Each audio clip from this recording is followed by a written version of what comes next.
Rumi foi um poeta persa, erudito islâmico e místico do século XIII que acreditava que, em vez de lutarmos constantemente contra a realidade, deveríamos aceitar a vida exatamente como ela é e aprender a fluir com ela. Suas ideias formam um pilar central do sufismo. O sufismo é uma filosofia que se concentra na busca interior pela verdade e na completa entrega do ego a uma inteligência superior e benevolente. Rumi compartilhou essas ideias por meio de sua poesia, especialmente no Masnavi, sua coleção de 6 volumes de poemas espirituais. Através desses escritos, ele explorou o ego, a autodescoberta e como simplesmente deixar a vida fluir. Então, neste vídeo, veremos como todos nós podemos desfrutar do fluxo da vida a partir da filosofia de Rumi. Liberte-se do falso ego. A filosofia sufi divide sua identidade em 2 partes que estão constantemente lutando pelo controle. A primeira é o nafs, seu eu inferior, ou falso ego. Ele é movido pelo medo, pelo status e pela necessidade de validação. Acredita que é você contra o mundo. Como o ego se sente separado, ele se torna obcecado pelo controle. O ego quer construir uma represa no rio e resistir ao fluxo da vida porque acredita que o controle é a única maneira de se manter seguro e bem-sucedido. Mas, por outro lado, temos o Ru, que se traduz como espírito, e o Qalb, que significa coração. Juntos, eles formam o seu eu superior e verdadeiro. Essa parte de você já está conectada ao universo. Ela não precisa controlar o rio porque sabe que já faz parte da água. O problema é que quase todos nós vivemos inteiramente em nosso falso ego. Em 1244, um místico errante chamado Shams de Tabriz, ou Chão Tabrizi, chegou a Cônia. Ele passou anos viajando pelo Oriente Médio em busca de alguém que compartilhasse sua profunda visão espiritual. Os estudiosos religiosos que encontrou eram muito rígidos para lidar com suas crenças. Ele orou para encontrar um verdadeiro igual, alguém disposto a deixar de lado o ego e encarar a realidade sem filtros. Segundo a tradição, Shams teve uma visão que o guiou até Cônia para encontrar Rumi. Na época, Rumi tinha 37 anos, era rico e um juiz islâmico muito respeitado, com milhares de seguidores. Sua vida era construída em torno de seu status e de seu intelecto excepcional. Ele tinha tudo sob controle. Quando Shams finalmente o encontrou, enxergou além da imagem pública de Rumi e reconheceu o igual espiritual que buscava. Mas, antes que pudessem se conectar, Shams teve que derrubar a enorme muralha de ego que Rumi havia construído ao seu redor. Uma história famosa descreve o primeiro encontro deles. Rumi estava sentado ao lado de uma fonte com uma grande coleção de seus livros manuscritos. Shams, vestido com roupas simples e gastas, aproximou-se dele e apontou para os livros, perguntando o que eram. Rumi ignorou a pergunta, respondendo que os livros continham conhecimento que o estranho não entenderia. Sem hesitar, Shams pegou os livros e os jogou na fonte. Rumi ficou horrorizado. Aqueles livros representavam anos de estudo, sua reputação e grande parte de sua identidade. Mas quando Shams os retirou da água, as páginas estavam completamente secas. Atônito, Rumi perguntou como aquilo era possível.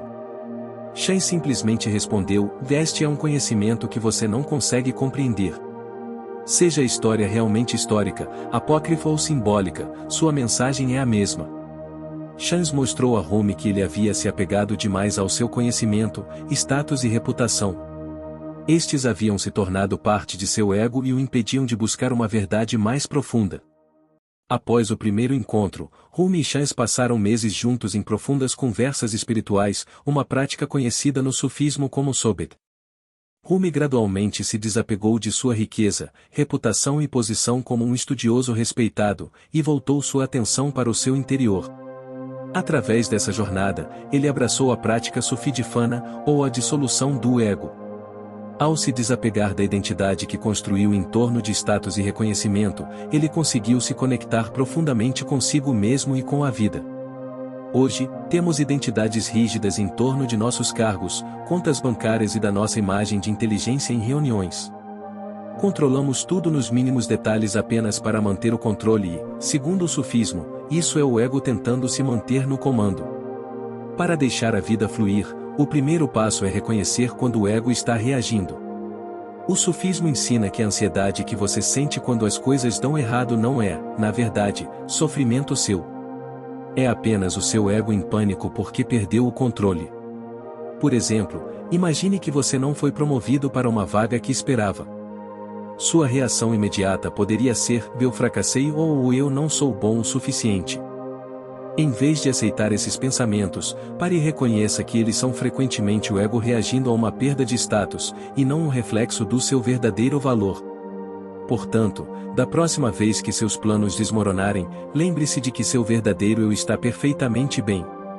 É apenas o seu ego fazendo birra porque não está mais no controle. 2. Confie no divino. No sufismo, existe um conceito chamado tavakkul, que se traduz como confiança radical e ativa em Deus. É a compreensão de que o universo é governado por uma força superior, profundamente inteligente e benevolente. Praticar tavakkul significa fazer o seu melhor, aceitar o que você não pode controlar e confiar que a vida ainda pode seguir na direção certa, mesmo que você não consiga enxergar o destino a partir da sua perspectiva limitada. Há uma famosa história fundamental na tradição islâmica e sufi, na qual um homem deixou seu camelo solto, dizendo que estava depositando sua confiança em Deus. Quando o profeta Muhammad ouviu isso, respondeu: amarre seu camelo e confie em Deus. Isso demonstra que tavakkul não é resignação passiva, e exige que você faça a sua parte no mundo físico, mas que abandone completamente o fardo mental do resultado final. E esse princípio é tão relevante hoje quanto era naquela época. Prepare-se bem para uma prova, trabalhe duro no seu emprego ou dê o seu melhor em uma entrevista. Depois de ter feito tudo o que estava ao seu alcance, abandone a necessidade de controlar o resultado. Preocupar-se depois que o trabalho estiver concluído não mudará o resultado. Tavakkul também significa aceitar a realidade em vez de discutir com ela. Quando um projeto falha, um voo é cancelado ou surge uma despesa inesperada, passamos horas discutindo mentalmente com a situação, reclamando de como ela é injusta. Mas praticar tavakkul significa aceitar imediatamente a nova realidade. Você olha para a situação e diz: certo, foi para cá que a corrente me levou. Então, qual é o meu próximo passo? Por fim, aprenda a confiar nos desvios da vida. Uma oportunidade perdida, um atraso inesperado ou uma mudança de planos podem, mais tarde, revelar um caminho melhor. Você pode não entender o motivo imediatamente, mas tavakkul encoraja a aceitar que sua perspectiva é limitada. Deixar a vida fluir significa entender que um atraso ou uma mudança repentina nos planos não é algo ruim. É simplesmente confiar que a água o levará aonde você realmente precisa estar. 3. Busque a essência, não a forma. Se você ler o Masnavi Rumi, encontrará duas palavras específicas, Surat e Mana. Surat significa a forma externa, a aparência exterior ou a forma física de uma coisa. Mana significa a essência, a verdade interior, ou o verdadeiro significado por trás das coisas. Rumi argumentava que ficamos presos na vida porque nos obcecamos com a forma e ignoramos completamente a essência.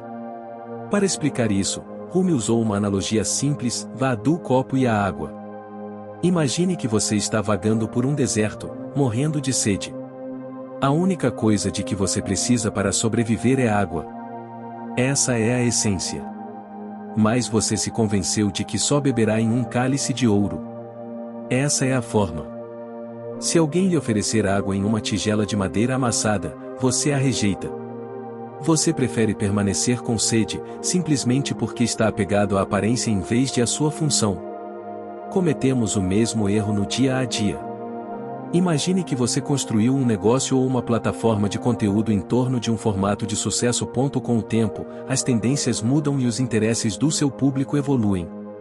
Se você estiver apegado a um único formato, continuará insistindo nele mesmo quando não for mais eficaz.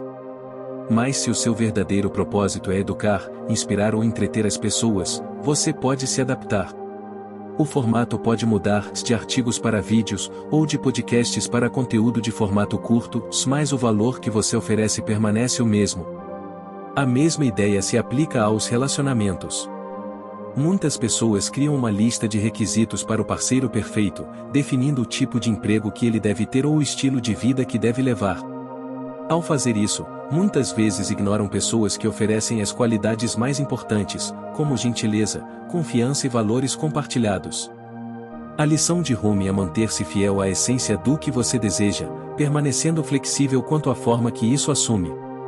Muitas vezes, a oportunidade que você precisa chega de uma forma que você nunca esperou. 4. Torne-se o filho do momento. No sufismo, existe um provérbio muito famoso que diz, e peço desculpas pela minha pronúncia aqui, as-Sufi Balvak, que se traduz como o Sufi é o filho do momento presente. Você só pode viver exatamente na situação em que se encontra agora. Se você está se estressando por um erro que cometeu meses atrás, está se sobrecarregando. Se você está obcecado com um problema que pode acontecer daqui a anos, está tentando resolver problemas que nem sequer surgiram.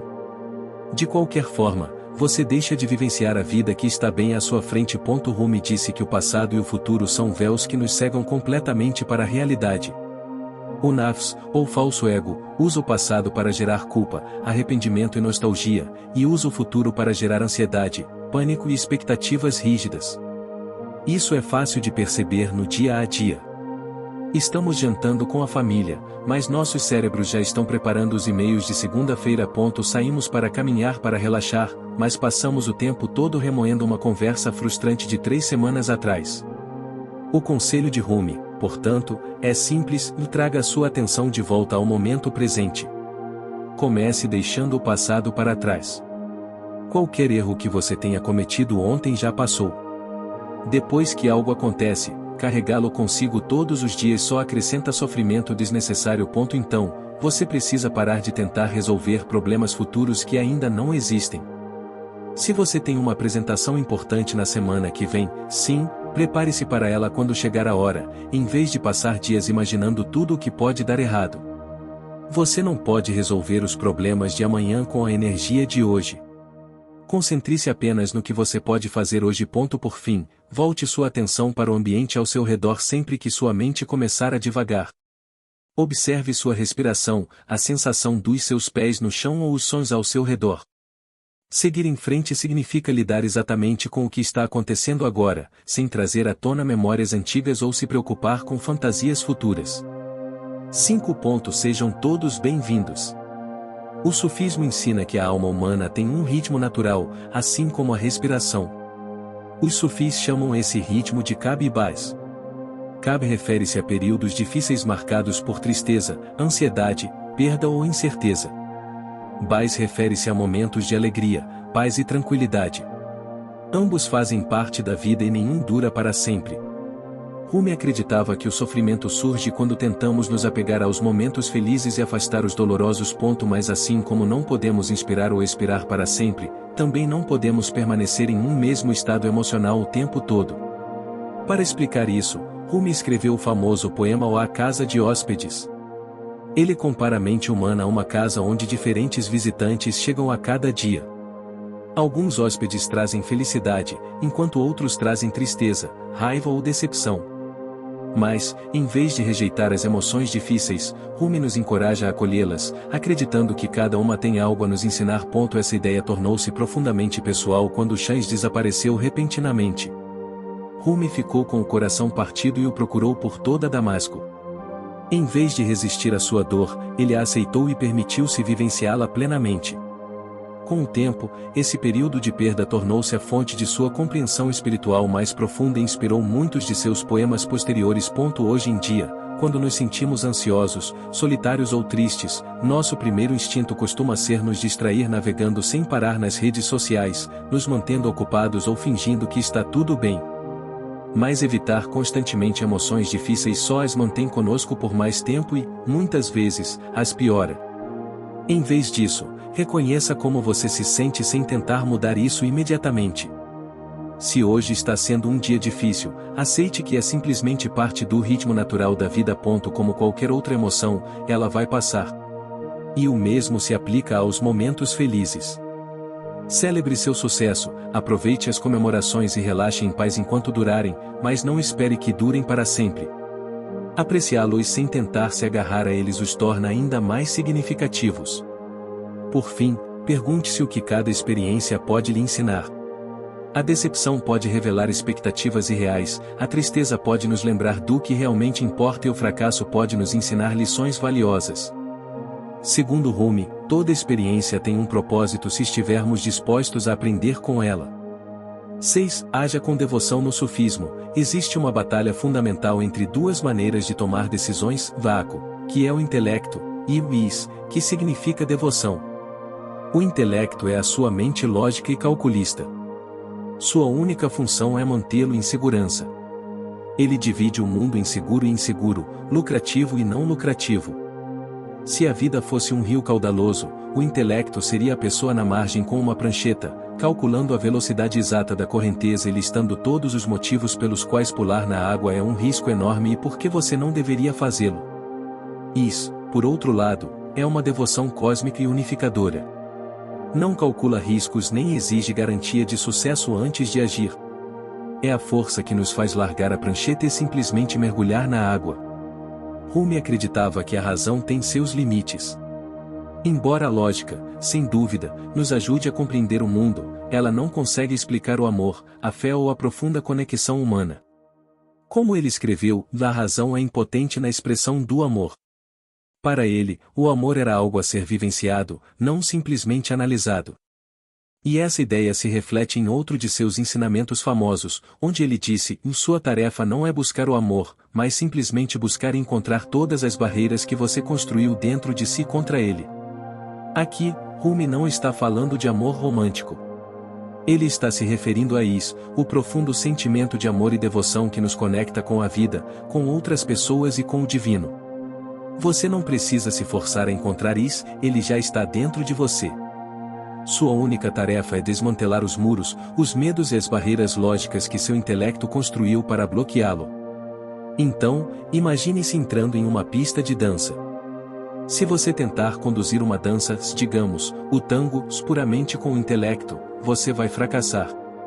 Se seu cérebro estiver constantemente calculando o ângulo exato do seu pé, contando cada microbatida e se angustiando com o medo de pisar no pé do seu parceiro, você ficará incrivelmente rígido. Você não estará dançando de verdade, e estará apenas fazendo contas com o corpo e, como resultado, seus movimentos ficarão completamente bloqueados. Para deixar a dança fluir, é preciso abandonar os cálculos mentais e se deixar levar puramente pela sensação, guiado pela devoção à música e ao movimento compartilhado. É preciso arriscar errar para realmente vivenciar o ritmo. Analisamos cada decisão, pensamos demais em escolhas de carreira e até mesmo em relacionamentos, só para evitar nos machucarmos. Queremos uma garantia do universo antes de nos comprometermos com qualquer coisa. A mensagem de Rumi não é rejeitar a lógica. Em vez disso, ele acreditava que a lógica deveria apoiar suas decisões, não controlá-las. Deixe que seus valores, propósito e interesses genuínos definam a direção que você deseja seguir e, então, use a razão para ajudá-lo a avançar. Uma maneira de praticar isso é aceitar que a vida raramente oferece garantias. Se você ficar esperando o momento perfeito para começar um projeto, mudar de carreira ou iniciar um relacionamento, pode muito bem nunca agir. Às vezes, é preciso seguir em frente mesmo sem ter todas as respostas.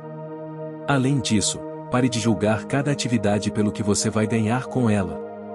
Leia porque tem interesse, aprenda algo porque tem curiosidade ou passe tempo com pessoas porque gosta da companhia delas. Deixe que a dedicação dê direção à sua vida e que a razão o ajude a trilhar o caminho. 7. Entre no estado de fluxo. Tudo o que discutimos nos leva a uma ideia final. No sufismo, esse estado de plenitude é chamado de Tavid, que significa unidade absoluta. É exatamente o que chamamos no mundo moderno de o estar no auge da concentração. Durante o seu dia a dia, existe uma clara separação entre você e as coisas que você está fazendo. Você é a pessoa que está trabalhando, e o projeto é o objeto do trabalho. Como existe uma distância entre você e a ação, há espaço para o seu ego interferir. Você começa a pensar demais e a se preocupar com o resultado final. Mas quando você entra no ritmo, essa barreira entre quem faz e quem faz desaparece. Nos entregamos completamente à tarefa e nos tornamos um com a própria ação. Certo dia, enquanto caminhava pelo mercado, Rumi ouviu o som rítmico dos ourives martelando o metal. Ele ficou tão absorto no ritmo que ergueu os braços e começou a girar no meio do mercado, movendo-se em perfeita sincronia com a batida das marteladas.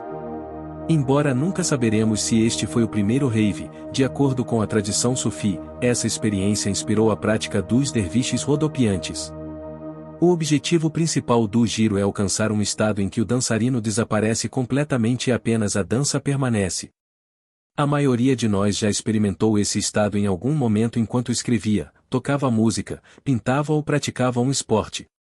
Nesses momentos, você para de pensar em si mesmo. Sua atenção está totalmente voltada para a atividade, e tudo parece fluir naturalmente. Para vivenciar esse estado com mais frequência, concentre-se totalmente na tarefa que tem em mãos. Se estiver trabalhando em um projeto, foque em executá-lo bem, em vez de se preocupar com os resultados ou com o que os outros vão pensar. Quanto mais presente você estiver, mais tranquila sua mente ficará, facilitando o trabalho com foco e permitindo que você aproveite o fluxo natural da vida. Para mais vídeos que te ajudarão a encontrar sucesso e felicidade com a sabedoria da filosofia, não se esqueça de se inscrever. Muito obrigado por assistir.